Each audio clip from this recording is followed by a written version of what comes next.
আমি সেই অবহেলা, আমি সেই নতমুখ। নীরবে ফিরে যাওয়া অভিমান ভেজা চোখ, আমাকে গ্রহণ করো। উৎসব থেকে ফিরে যাওয়া আমি সেই প্রত্যাখ্যান,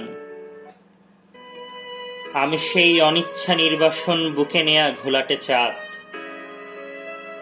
আমাকে আর কি বেদনা দেখাবে? তপ্ত সীসার মতো পুড়ে পুড়ে একদিন কঠিন হয়েছি শেষে, হয়েছি জমাট শিলা। তবু সেই পাথরের অন্তর থেকে কেঁদে ওঠে একরাশ জলের আকুতি। ঝর্ণার মতো তার নেমে যেতে চায় কিছু মাটির শরীরে। আমি সেই নতমুখ, পাথরের নিচের করুণ বেদনার জল। আমি সেই অভিমান, আমাকে গ্রহণ করো।